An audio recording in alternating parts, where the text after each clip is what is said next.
자, 일단 6항에서 이제 뭐가 나오냐면 정관의 변경이 나와요.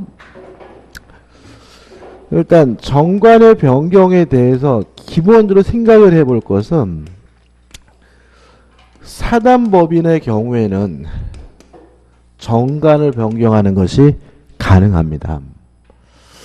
의결 정족수는 4분의 3 이상의 찬성이 있어야 되고요. 그 다음에 주무관청으로부터 뭘 받아야 되냐면 허가를 얻으면 사단법인은 정관을 변경하는 것이 가능합니다. 근데 문제가 되는 것은 재단법인이죠. 재단법인은 원칙적으로 정관을 변경할 수가 없습니다. 왜냐하면 재단법인은 재산의 집합에다가 법인격을 부여한 것이기 때문에 사원총회가 없죠. 그러면 정관을 변경할 만한 뭐가 없어요? 기관, 주체가 없기 때문에 재단법인은 원칙적으로 재단법인은 정관을 뭐하지 못해요? 변경하지 못한다. 여기 기본적인 틀이고요. 요 가지 좀 보자 말이죠. 처음에 이제 사단법인의 정관 변경에서 요건이 나오는데 넘겨보시면 일정한 한계가 있습니다. 1번과 2번이 같은 내용인데 본질에 반하는 변경은 할 수가 없습니다. 1번 목적을 변경하는 거 가능하지만 이것도 본질에 반하면 되지 않아요. 그래서 만약에 비영리법인을 영리법인으로 바꾸는 것은 뭐 할 수 없어요? 할 수가 없다는 거 주의하시기 바라고. 예.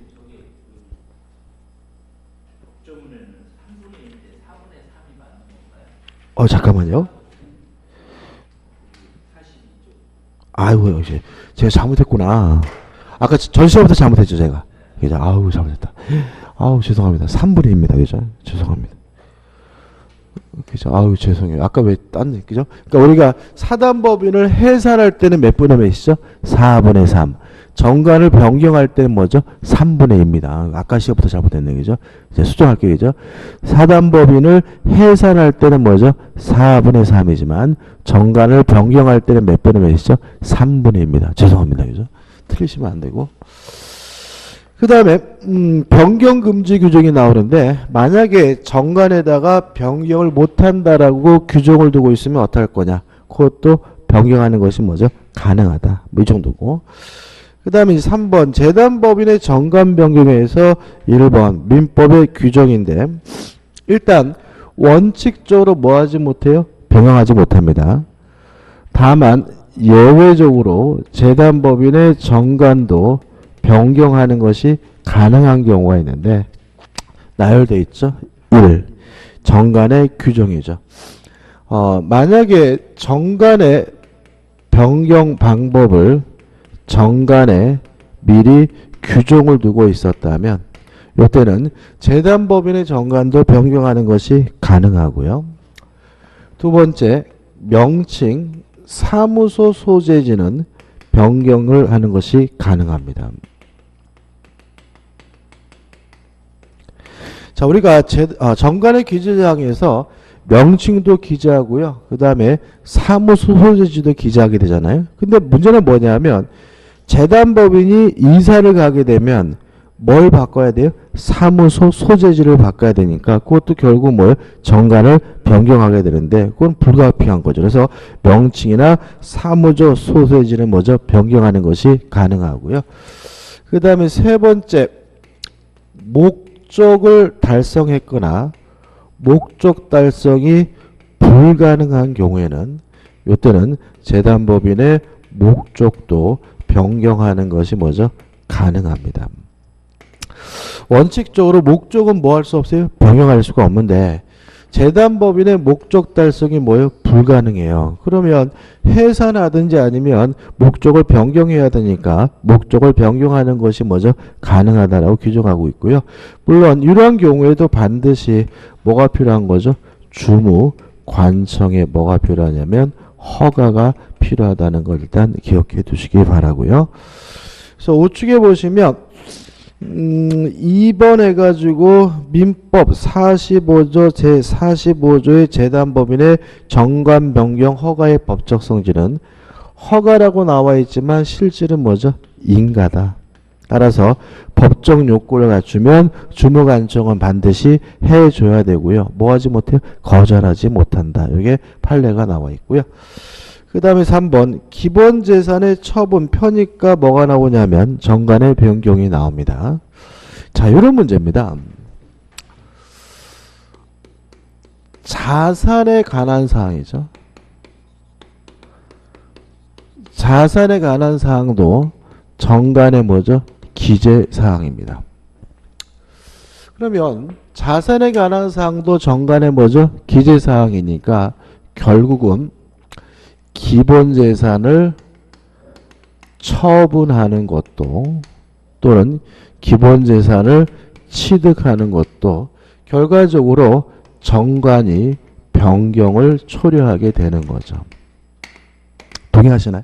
그러니까 지금 정관에 뭐가 기재되어 있냐면 자산에 관한 사항은 정관의 기재사항으로 되어 있단 말이죠. 근데 만약에 요 재단법인이 기본재산을 뭐 하게 됐냐면 처분하게 됐어요. 아니면 또는 기본재산 새롭게 뭐예요? 취득하게 됐다면 결국은 무엇이 변하게 돼요? 자산이 변하게 되고 결과적으로 뭐가 변경되는 거죠? 정관 변경이 초래된다는 거죠. 따라서 기본재산을 처분하거나 취득하는 것은 실질적으로 뭐인 거죠? 정관의 변경이기 때문에 주무관청으로부터 허가를 받아야 된다. 이런 내용입니다. 따라서 허가 없이 이루어진 것은 뭐가 돼요? 무효가 됨을 주의하시기 바랍니다. 그래서 우측에 보시면 동그라미 이 중간에 1번입니다. 동그라미 1번. 재단법인의 기본재산의 변경은 이코르 뭐가 필요하죠? 정관 변경이 필요하니까 뭐가 필요합니까? 주무관청의 허가가 필요하다. 그 다음에 하단에 보시면 2번 해가지고 기본재산이 아닌 것을 매각하는 것은 뭐가 아니죠? 정관의 변경사항이 아니니까 뭐가 필요 없죠? 주무관청의 허가가 필요가 없습니다. 근데 여기서 조심할 게 뭐냐면 나중에 사업하시거나 그러실 때 비영리 법인하고 거래하는 거 조심하셔야 돼요. 이런 겁니다. 예를 들어 가지고 뭐 대전에 그 뭐가 있을까요? 뭐 미취학 아동을 이렇게 보호하기 위한 비영리 법인이 있어서 비영리 법인에서 미취학 아동들한테 내복을 겨울에 보급하기로 했어요. 그래서 제가 내복을 뭐죠? 만드는 업자인데 저한테 와가지고 내복 1000벌만 합시다 해가지고 그 비영리 법인하고 뭐죠? 내복 1000벌에 대한 뭐죠? 구매 계약을 하고 공급 계약을 하고 제가 공급을 했거든요. 근데 이 비영리 재단법인이 돈을 안 줘요. 받을 방법이 없어요. 왜냐하면 안 주면 그 비영리 재단법인의 자산, 뭐 건물이나 땅을 뭐 해야 돼요? 경매라도 해야 되는데 경매라는 것은 결국 뭐예요? 기본재산을 뭐 하는 거죠? 처분하는 거니까 뭐가 필요해요? 주무관청의 허가가 필요해요. 근데 절대로 주무관청이 뭘 안 해줘요? 허가를 안 해줘요. 허가를 안 해주니까 결국은 뭐예요? 돈도 못 받고 뛰는 일이 굉장히 많이 발생할 수가 있습니다. 그래서 실제로 비영리 법인하고 거래할 때는 항상 뭐 하셔야 돼요? 조심하셔야 되고 어음받았다가 만약에 부도가 나오면 그 돈 다 못 받고 그냥 땡기는 경우가 굉장히 많고 이유는 자산에 관한 규정이 정관에 기재되어 있고요. 따라서 지본재산을 처분, 경매하는 것도 뭐죠? 정관 변경사항이니까 뭘 받아야 돼요? 주무관청의 허가를 받아야 되는데 가전은 개편이라고 지들끼리 쩍쩍하고 있는 상태이기 때문에 거의 허가 안 해주고 못 받게 되는 일이 비일비재하니까 항상 조심하셔야 됩니다. 그러니까 이게 보면은 항상 이 비영리 법인의 경우에는 법적 제약이 굉장히 많고요. 그런 법적 제약 때문에 활동에 지나치게 뭐죠 이렇게 위축되는 경향이 좀 있는 것 같아요. 그래서 좀 개정할 필요가 있는데 아무튼 요거 주무관청의 허가가 필요하다는 거 꼭 기억해 두시기 바랍니다. 그럼 여기까지 정리해 볼까요? 그죠? 간단하죠, 그죠? 자, 정관을 변경할 때는 제가 아까 잘못 말씀드렸죠. 사단법인은 사원총회의 3분의 2 이상의 찬성과 주무관청의 허가를 받아야 된다. 끝인 거죠. 그 다음에 재단법인은 원칙적으로 정관을 변경할 수가 없지만 예외적으로 변경이 가능한 경우가 있는데 첫째, 정관의 정관 변경 방법이 규정되어 있는 경우는 예외적으로 정관 변경할 수가 있고요. 명칭이나 사무소 소재지는 뭐 할 수 있어요? 변경할 수가 있고요. 그 다음에 목적 달성이 불가능한 경우에 목적을 변경하는 것이 가능한데 반드시 뭘 받아야 되죠? 주무관청의 허가를 받아야 되는데 허가는 말 그대로 허가가 아니라 뭐죠? 인가다. 따라서 법적 요건을 구비했다면 주무관청은 뭐 할 수 없죠? 거부할 수가 없고요. 그 다음에 자산에 관한 사항도 정관의 기재사항이므로 기본재산을 처분하는 것도 취득하는 것도 정관의 변경을 초래하기 때문에 뭘 받아야 됩니까? 주무관청의 허가를 받아야 되고요. 허가 없이 이루어진 것은 뭐가 되죠? 무효가 된다는 것까지 좀 기억해 두시기 바랍니다. 간단한 부분이지만 시험에 잘 나옵니다. 그 다음에 넘겨보시면 이제 뭐가 나오냐면 법인의 소멸이 나와요. 일단 소멸의 의의가 나와 있고, 자, 이런 문제입니다. 법인은 설립 등기를 하면 법인이 성립하게 되거든요. 설립 등기라면 법인이 성립하고요. 설립 등기라면 법인이 성립한다는 말은 법인은 권리 능력을 뭐하게 돼요? 취득하게 되는 거죠. 근데 만약에 이 법인을 이제 해산하기로 했어요. 해산 결의를 했고 그 결과 뭐가 됐냐면 청산을 했고요. 또 청산 사무가 종결됐다고 등기를 했단 말이죠. 이때 여기서도 조심할 것은 뭐냐면 등기를 했을 때 권리 능력이 소멸되는 것은 아님을 주의하시기 바랍니다. 교재 그 1, 법인 소멸에 의해서 마지막 보시면 이런 말이 나옵니다.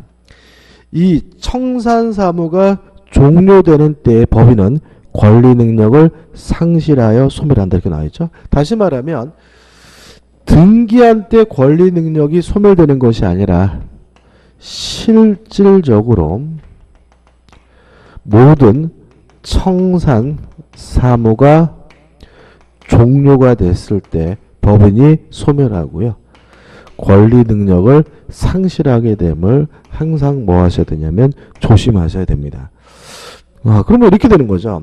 법인이 권리 능력을 취득할 때는 뭐가 필요하죠? 등기. 그죠? 근데 청산사무는 법인이 권리 능력을 상실하는 것은 청산했다고 등기한 때 권리 능력이 소멸되는 것이 아니라 실질적으로 청산사무가 모두가 뭐가 됐어요? 종료가 됐을 때 권리 능력이 뭐죠? 상실되는 거죠. 그럼 여기서 이런 식의 질문이 나오겠죠. 등기한 때 권리 능력을 취득한다? 오죠. 그죠? 청산 등기라면 권리 능력이 소멸된다? X. 이때는 실질적으로 청산 사무를 모두 종료해야 비로소 권리 능력이 뭐가 돼요? 소멸된다는 거, 상실하게 된다는 거 하나 좀 주의하시기 바라고요. 2번 법인의 해산해가지고 1번 법인의 사단, 재단 법인의 공통된 해산사유가 나와 있는데 1. 당연한 얘기들이 나와 있습니다. 존립기간의 만료, 기타 정관에 정한 해산사유의 발생. 2번 법인의 목적의 달성 또는 달성의 불능. 3번 파산. 4번 설립허가의 취소예요. 그죠? 여기서 문제되는 게 최근에 나왔죠. 그 이번에 그 위안부 있잖아요. 진실 화해를 위한 재단인가요? 지금 그 진실 화해를 위한 재단이 일본 놈들이 돈을 줘가지고 뭐죠? 만들었잖아요. 그죠? 만들었는데 그것도 물론 뭐예요? 비영리 재단 법인입니다. 그러면 그 진실 화해를 위한 재단이 지금 비영리 재단 법인이니까 정부가 뭐 하기로 했어요? 해산하기로 했거든요.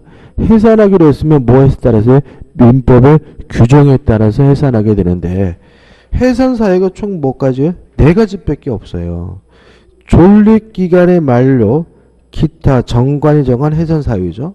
아마 그런 거는 해산 사유에 안 적여놨겠죠. 그 다음에 또 법인의 목적의 달성 또는 달성의 불능, 요것도 해산 사유에 없을 것 같고 이것도 아니고 3번 뭐도 아니에요? 파산도 아니고 4번 설립허가의 취소인가요? 그럼 결국은 만약에 정부가 강제로 그 비영리 재단 법인인 그 재단을 해산하려면 뭐 하는 방법이 있는 거죠? 설립 허가를 취소하는 방법밖에 없는 거죠. 그죠? 그러니까 지금 일본 애들이 대단히 뭐죠? 많이 반발하고 있죠. 그죠? 반발하고 있긴 한데 조금 좀 문제가 있습니다. 넷 중에 한 가지 사유가 필요하고. 그 다음 2번 사단법인에만 특유한 해산 사유는 사원이 없게 된 경우죠. 아까 우리가 사원이 한 명이 있더라도 사단법인은 뭐 한다 그랬어요? 존속한다 그랬죠. 근데 만약에 사원이 한 명도 없게 되면 사단법인은 뭐 하게 돼요? 해산하게 되고, 그 다음에 총회 결의 몇 분의 몇이었죠? 4분의 3 이상의 찬성으로 사단법인은 뭐 할 수 있죠? 해산 결의를 할 수가 있고요. 그 다음에 우측에 보시면 법인의 청산해가지고 의의, 결국 뭐죠? 해산하기로 했다면 법인의 재산을 뭐죠? 정리하는 절차에 우리가 청산이라고 하는데, 이번 청산법인의 권리 능력에서 이런 말이 나옵니다. 해산할 법인은 청산의 목적 범위 내에서만 권리가 있고 의무를 부담한다는 말이 나오고, 넘겨보시면 청산법인의 기간해 가지고 나옵니다. 그죠? 자, 한번 생각해 보죠. 지금 법인의 기간은 이사가 있었고요. 그 다음에 감사가 있었고 사원 총회가 있었어요. 근데 만약에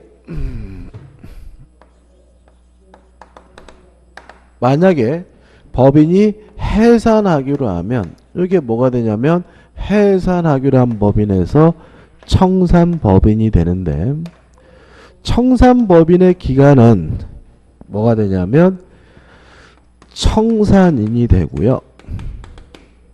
그 다음에 감사와 사원 총회는 그대로입니다. 그죠? 그럼 결국은 법인이 만약에 해산하기로 해서 청산법인이 되면 뭐와 뭐는 그대로냐면 감사나 사원 총회는 그대로 그냥 유지가 돼요.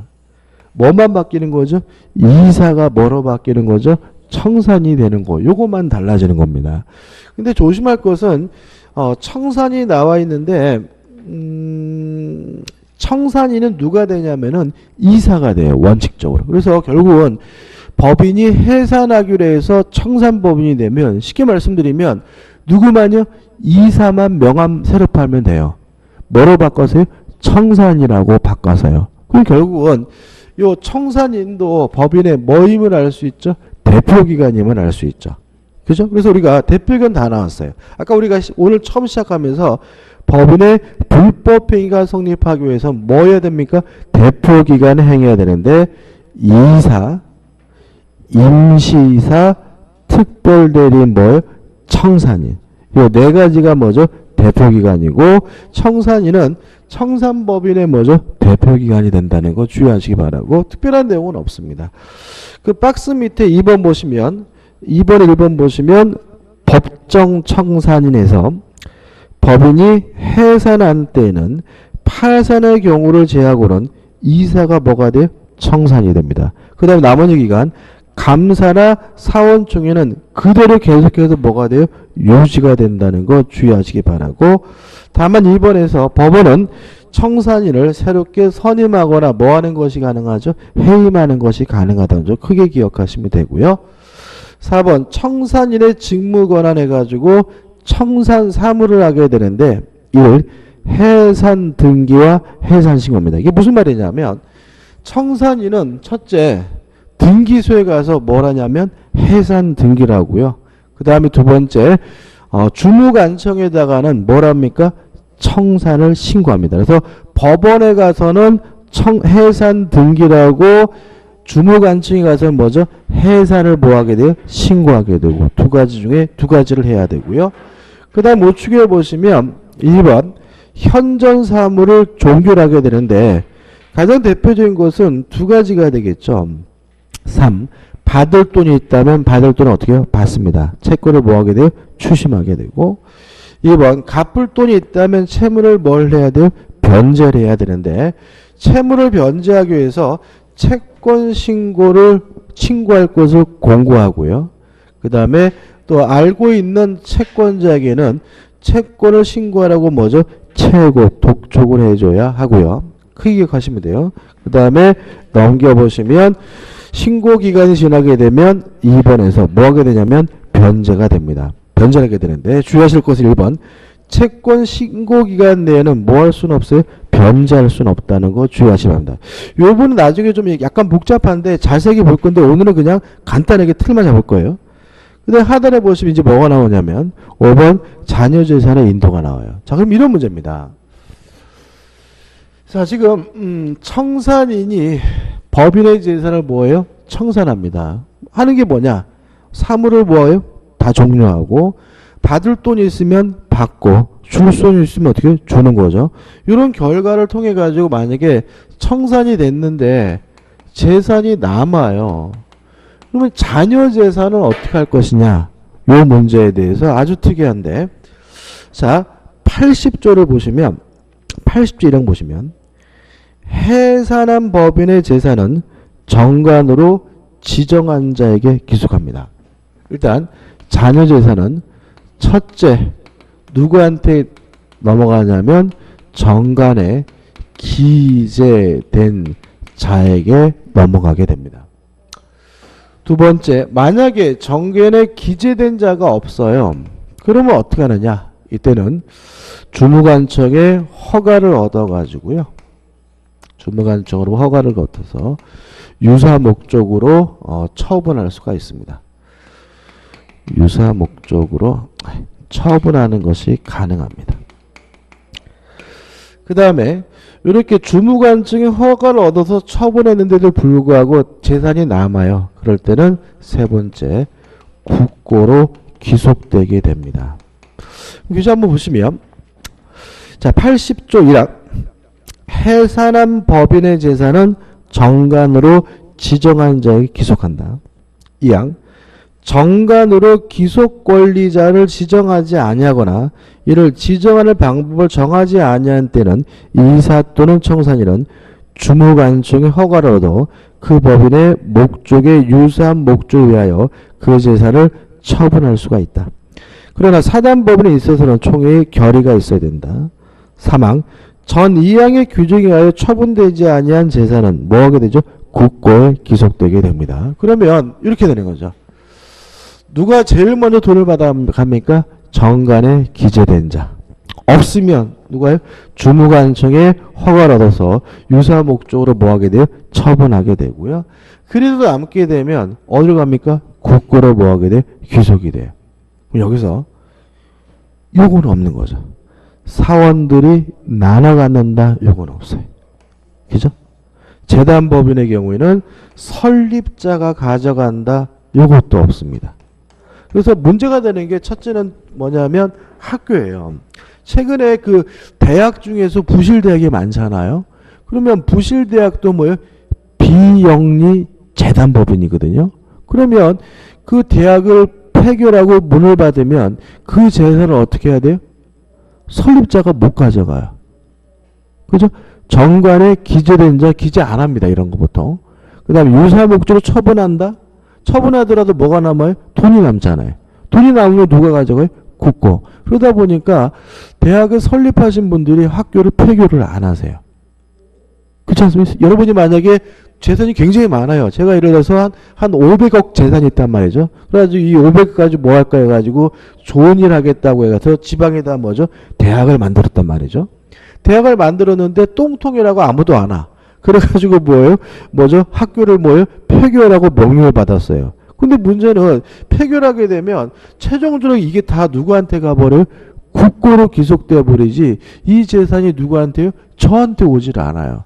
그래서 최근에 문제가 되는 게 뭐냐면 이렇게 폐고될 위험이 있으니까 그 전에 뭐예요? 막 이거를 빼돌리는 경우가 있어요. 그럼 뭐죠? 횡령죄로 뭘 받아요? 형사처벌 받아요. 그래가지고 뭐 국회의원 중에서 지금 재판 중인 사람도 있고 막 그러는 거죠. 그죠? 그러니까 사람들이 어떻게 죽어도 대학을 뭐 하지 못해요? 폐교를 안 해요.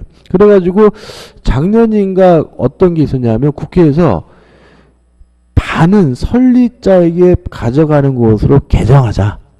해가지고 절반은 뭐죠? 설립자나 설립자의 뭐 유가족이 뭐 이렇게 개정하자라고 이렇게 얘기가 나왔는데 그것도 못했어요. 왜 못했냐면 반을 주는 것도 부당하다고 느낄 거 아니에요. 그분들이. 그렇죠? 그렇다고 법적으로 뭐죠?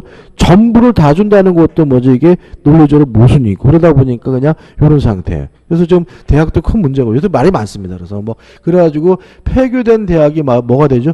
유령 도시가 돼버리고 막 완전히 뭐 그런 상태가 되고 그다음 또 문제가 또 뭐예요? 진실 화해를 위한 재단이죠. 지금 일본 놈들이 뭐죠? 돈을 줬잖아요, 그죠? 돈을 줬는데 그 진실 화해를 위한 재단을 만약에 정보 방침대로 뭐 하면요? 해산하면 정관에 기재된 자에게 재산이 가는데 기재 안 했겠죠? 그죠? 뭐 처분할 문제도 아니고 그럼 그게 뭐가 돼요?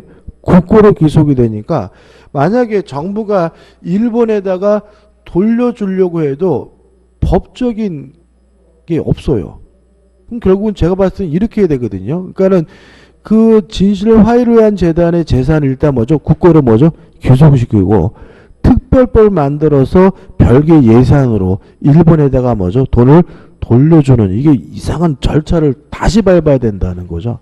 무슨 말이냐면 민법에 이렇게 규정되어 있으니까 그 재산을 해산해가지고 남아있는 돈을 일본에다가 뭐 할 수 없어요. 직접 줄 방법은 없어요. 그러니까 일단 뭐죠? 국고로 뭐 귀속시키고 나서 별개로 뭐죠? 법이나 특별법 만들어가지고 일본에다가 뭐죠? 다른 예산을 뭐죠? 돌려주는 방법 외에는 다른 방법이 없고요.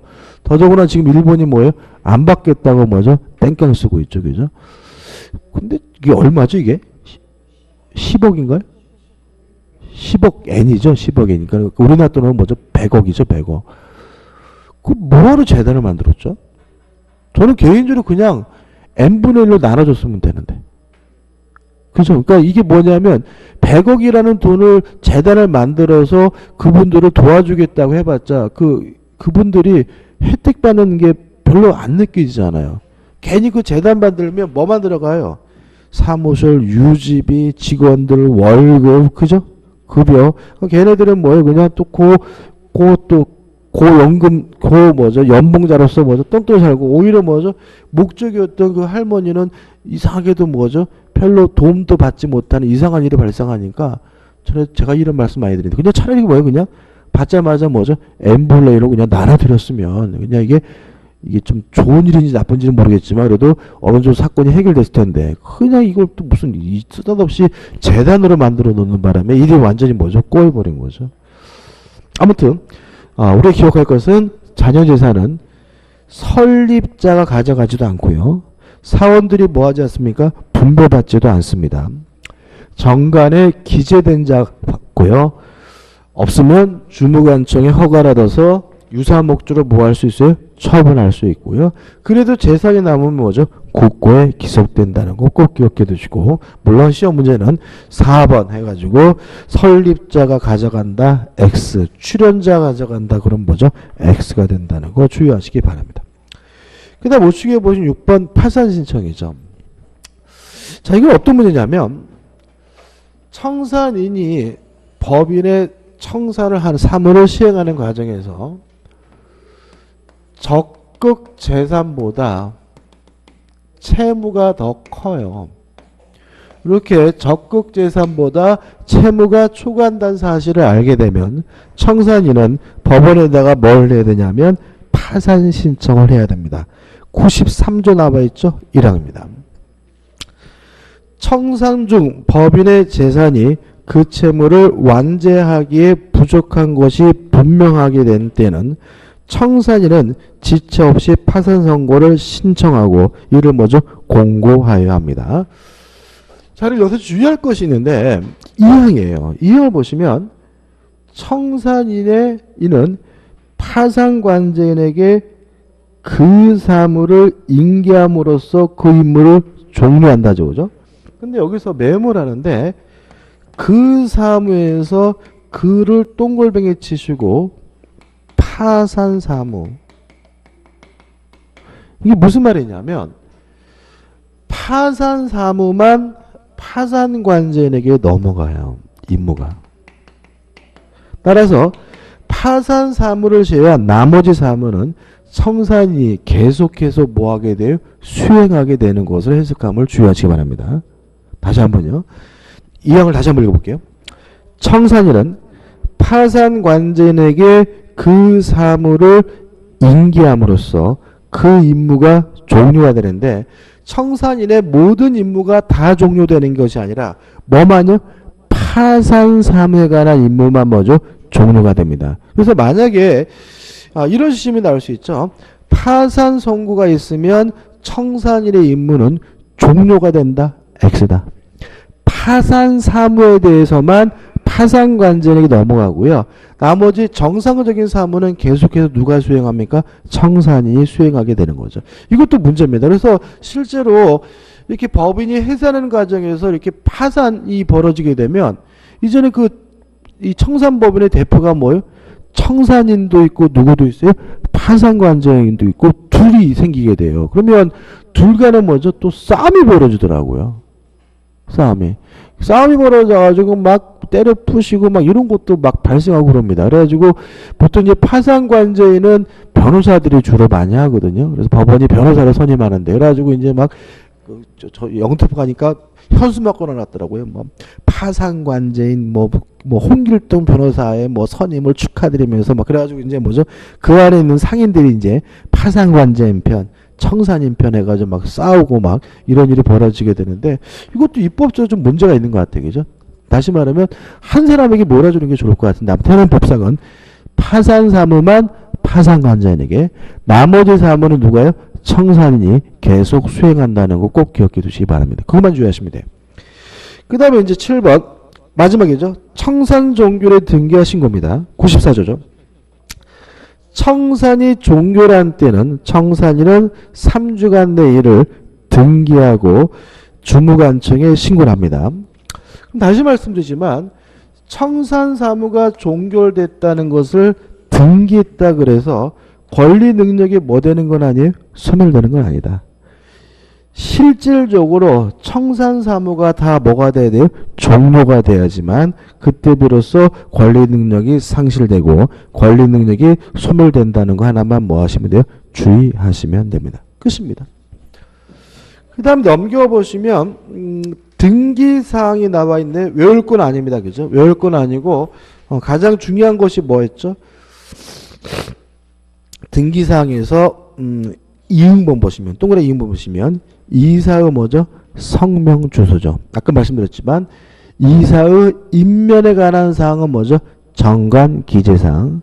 이사의 성명과 주소는 뭐죠? 등기사항. 요거 하나만 잊지 마시기 바라고. 그 다음 2번 대항 요건으로서의 법인의 등기 읽어볼 필요도 없습니다. 복잡하기만 하고 의미가 없어요. 그 다음 우측에 법인의 감독과 벌칙에 나오는데 이렇게 나눠졌습니다. 법인의 일상적인 활동에 대해서는 주무관청이 감독하고요. 법인의 해산, 청산에 대해서는 누가 감독하냐면 법원이 감독합니다. 법정 볼까요? 37조. 법인의 사무는 누가요? 주무관청이 검사 감독한다. 95조. 법인의 해산 및 청산은 뭐죠? 법원이 검사 감독합니다. 그래서 평상시에 법원이 유지가 되고 있을 때는 누가 감독합니까? 주무관청이 감독하지만 법인이 해산하거나 청산할 때 누가요? 법원이 감독하게 되는 거죠. 그 다음에 벌칙이 나오는데 가입합니다. 보실 필요가 전혀 없습니다. 이거는 출제하지 않아요. 그 다음에 넘겨보시면 이제 뭐가 나오냐면 권리 능력 없는 사단이 나옵니다. 일단 개념은 우리가 저번 시간에 했어요. 법인으로서의 조직과 체계가 완비가 됐지만 설립 등기를 안 하고 있는 사람의 모임이 뭐죠? 권리 능력 없는 사단, 법인 아닌 사단이다. 그래서 2번 성립 요건 해가지고 동그라미 1번 보시면 규약이 있을 것, 2번 규약에 근거한 독자적 존재로서의 단체적 조직을 갖추고 있을 것. 두 가지만 기억하면 돼요. 이게 무슨 말이죠? 법인으로서의 실체, 조직과 체계가 뭐죠? 완성돼야 된다. 만약에 아무런 조직도 없고 체계도 없다면 그것은 권리 능력 없는 사단이 아니라 뭐가 되죠? 조합이 되는 거다. 이것만 주의하시면 되고, 그 다음에 판례도 일단은 의미가 없고, 그 다음에 우측에 보시면 판례가 권리 능력 없는 사단으로 인정하는 것이 쭉 나열되어 있는데 여기 나와 있는 것 중에 기억할 것은 2번 아파트 입주자 대표에게 뭐죠? 권리 능력 없는 사단이다. 그 다음에 또 기억할 것이 뭐죠? 7번 문중 또는 종중이 나오고요. 그 다음에 교재는 없지만 뭐가 중요하죠? 교회가 중요하죠. 그죠? 교회. 교회 하나. 그죠? 마지막에 교회.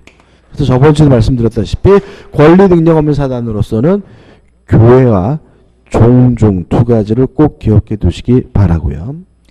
그 다음에 넘겨보시면 권리 능력 없는 사단의 법적 주의 해가지고 1번 사단 법인에 관한 민법 규정이 뭐가 돼요? 유추 적용이 됩니다. 자, 그럼 생각해 보자고요.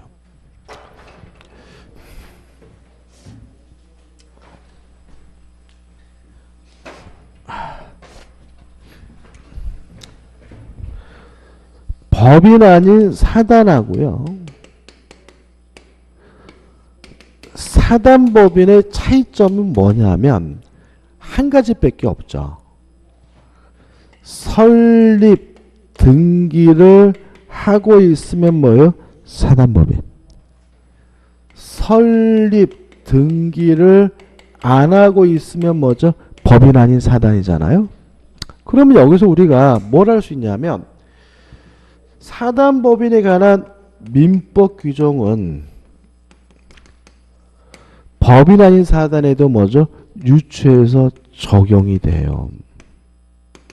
다만 뭐는 빠지냐면 등기에 관한 규정은 제외되겠죠.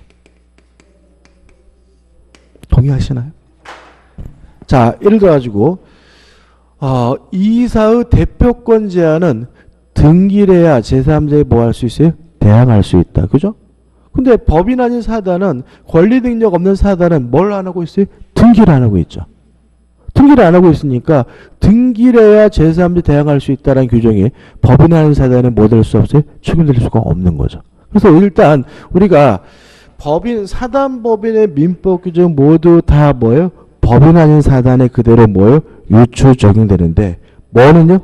등기에 관한 규정은 싹 빠진다. 왜냐하면 법인 아닌 사단은 뭘 하지 않고 있어요? 설립 등기를 하지 않고 있기 때문에 등기할 방법이 없기 때문에 등기에 관한 규정만은 뭐죠? 적용되지 않는다는 거 꼭 기억해 두시기 바랍니다. 그게 전부. 그래서 교재 보시면은 유추 적용해가지고 1번에서 쭉 나열되어 있는데 쭉 보시면 돼요. 뭐만 빠지면요? 등기를 뺀 나머지는 다 뭐죠? 그대로 뭐가 돼요? 적용이 되니까. 그죠? 2번도 마찬가지입니다. 한번 읽어보시되 크게 기억하시면 되고요. 그 다음에 법인 아닌 사단은 말 그대로 뭐가 없냐면 권리 능력이 없어요. 왜냐하면 법인이 아니니까. 다만 우리 법은 법인 아닌 사단에게 뭘 인정하냐면 당사자 능력은 인정합니다. 당사자 능력을 인정하는데 두 가지가 있습니다. 등기에 대한 당사자 능력 인정하고요. 그 다음에 소송에 관한 당사자 능력을 인정하게 됩니다. 이게 조금 어려워질 수가 있는데 자유로운 문제입니다. 예를 들어 가지고 둔산동 교회가 있어요. 자, 교회는 대표적인 뭐죠? 법인 아닌 사단입니다. 근데 교회가 소속되어 있는 이 건물의 소유권은 누구 거가 아니냐면 교육가가 될 수가 없어요. 왜냐하면 법인 아닌 사단은 뭘 가지지 못해요? 권리, 능력을 갖지 못하니까요. 뭘 가질 수 없어요? 소유권을. 그러면 요 교회 재산은 누구 거냐에 대해서 목사님의 개인 재산은 아니고요. 신도들의 공동 소유가 되는데 신도들의 공동 소유로서 이걸 뭐라 그러냐면 총유라고 해요. 그래서 좌측 하단에 보시면 4번 권리 능력 없는 사단의 재산 귀속 관계에서 1번 뭐가 나오죠? 총유가 나오는 거죠. 그럼 이렇게 되는 겁니다. 자, 교회가 가지고 있는 부동산은 교회 거가 아니다. 왜요? 교회는 권리 능력 없는 사단, 뭘 갖지 못해요? 권리를 갖지 못하니까요. 또 목사님의 개인 재산도 아니고 신도들의 뭐가 되죠? 공동 소유가 되는데 그 형태가 뭐가 돼요? 총유가 되는 거다. 이렇게 되고요. 이거 좀 이따 보고. 그 다음에 그러면 근데 문제는 요 법인 아닌 사단에게 무엇이 인정되냐면 당사자 능력이 인정되니까 등기에 대해서 당사자가 될 수가 있어요. 그래서 요 건물을 등기할 때는 뭐라고 등기하냐면 둔산동 교회 자체 이름으로 등기를 하게 됩니다. 조금 이상하죠? 자, 다시 한번요. 교회 거는 아니에요. 그렇지만 등기할 때 누구 이름으로 등기해요? 교회 이름으로 등기해야 돼요. 왜냐하면 권리 능력 없는 사단은 뭘 갖지 못해요? 권리를 갖지 못하지만 뭐가 인정이 돼요? 등기의 당사자 능력이 인정이 되니까요. 그 다음 만약에 이 교회가 재판을 하려고 해요. 그러면 소송을 걸 때도 목사님 이름으로 소송 거는 게 아니라 교회 자체 이름으로 소송을 거는 겁니다. 왜냐하면 소송에 대해서 뭐가 있어요? 당사자 능력이 있으니까요. 또 교회를 상대로 소송하고 싶어요. 그때도 누구 이름으로? 교회 자체 이름으로 소송을 겁니다. 왜냐하면 소송에 대해서 뭐가 인정이 돼요? 당사자 능력이 인정이 되기 때문에요. 정리해 볼게요. 자, 권리 능력 없는 사단은 권리 능력이 없다. 따라서 교회가 건물을 가지고 있더라도 교회 소유는 아닌데 다만 등기에 대해서 뭐가 인정됩니까? 당사자 능력이 인정이 되므로 등기 명의는 누구 이름으로 해야 돼요? 교회 자체 이름으로 해야 되고요. 또 소송에 대해서도 뭐가 인정이 돼요? 당사자 능력이 인정이 되므로 원고, 피고도 다 누구 이름으로? 교회 자체 이름으로 해야 되는 것이다. 일단 기억해 두시고요. 그 다음 다시 이제 총입니다. 자, 교회가 권리 능력 없는 사단이 부동산을 가지고 있다면 그것은 교회 거도 아니고 목사님의 개인 재산도 아니고 신도들의 공동 소유인데 그 형태를 뭐라 그러냐면 총유라고 그래요. 그래서 총의 개념 뭐냐면 법인 아닌 사단의 소유 형태가 뭐가 됩니까? 총유가 됩니다. 일단 기억할 것을 먼저 말씀드리면 총유에 대해서 가장 중요한 것은 지분이 없다는 점입니다. 뭐가 없죠? 지분이. 자, 우리 일반적인 공유의 경우에는 뭐가 있어요? 지분이 있어요. 근데 총유는 뭐가 없어요? 지분이 없어요. 그래서 어떤 일이 발생하냐면 이런 겁니다. 제가 둔산동 교회를 다니고 있는데 서울로 이사 가게 됐어요. 그래서 대전 둔산동 교회를 다닐 수가 없단 말이죠. 근데 제가 그동안 낸 헌금이 너무 아까운 거죠. 그래서 계산해 봤더니 교회 재산 중에 852분의 1은 제 것 같아요. 만나가지고 목사님 제가 서울로 이사 가게 됐습니다. 852분의 1을 저에게 주십시오라고 뭐 할 수 없어요? 요구할 수는 없다. 뭐 없으니까? 지분이 없으니까. 따라서 교회가 상속되지도 않죠. 지분이 없으니까. 그래서 아버지가 담임 목사라고 해서 아들이 뭐가 될 수는 없어요? 담임 목사가 될 수는 없잖아요. 요새 또 최근에 문제되는 게 뭐죠? 영생교회인가요? 거기가 이제 뭐죠? 아버지가 뭐죠? 담임 목사인데 아들을 뭐 했어요? 담임 목사를 이렇게 시켰단 말이죠. 그래가지고 뭐죠? 상속되면 안 되는데 무슨 부자지간 해먹는다 해서 막 난리가 나고 막 그랬는데 실제로는 그렇게 난리가 나고 그것이 불법이다라고 주장하는 이유는 뭐가 없기 때문에 지분이 없기 때문에 그 교회 재산이 뭐 될 수는 없어요? 아들에게 뭐 될 수는 없어요? 상속될 수는 없는 거죠. 그래서 최근에 가장 열받고 있는 분이 누구냐면 순복음교회의 조윤기 목사님이세요.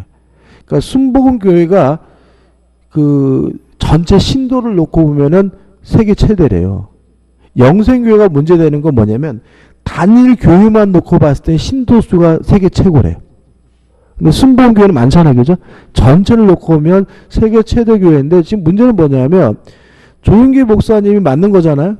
근데 지금 은퇴하셨는데 은퇴하시고 나니까 뭐죠? 아무것도 인정할 수 없다는 거죠. 왜요?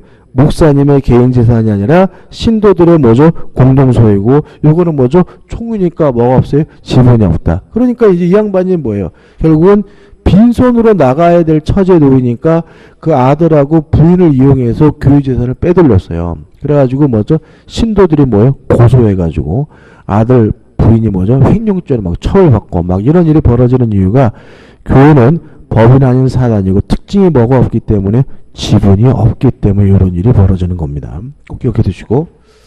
그 다음에 총유물, 목적물에 관한 모든 사항, 목적물에 관한 보존행위든 이용계량과 같은 관리행위든 처분, 변경행위든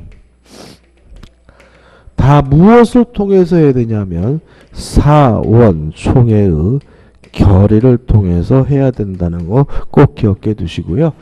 특히 나중에 이제 합의라는 것도 공부하게 되는데 보존행위도 단독으로 하는 것이 아니라 무엇을 통해서 하냐면 사원총회 결의를 통해서 한다는 거 꼭 기억해 두셔야 합니다. 다 끝난 겁니다. 그죠? 정리해 볼게요. 자, 법인 아닌 사단의 소유 형태는 법인 아닌 사단 자체 거도 아니고 개인의 소유도 아니고 구성원들의 뭐죠? 공동 소유인데 그 형태가 뭐죠? 총회다. 총회의 가장 중요한 특징은 뭐가 없죠? 지분 자체가 없다는 점이고요.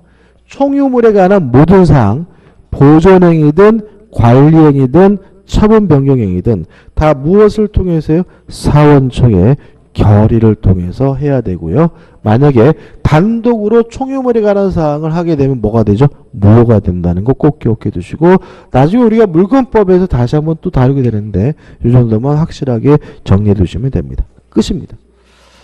그 다음에 넘겨보시면 뭐가 나오냐면 권리 능력 없는 재단이 나오는데 가입표입니다. 보실 필요도 전혀 없어요. 보고 좀 쉬었다가 뭘 들어갈 거냐면 138페이지로 들어가도록 하겠습니다.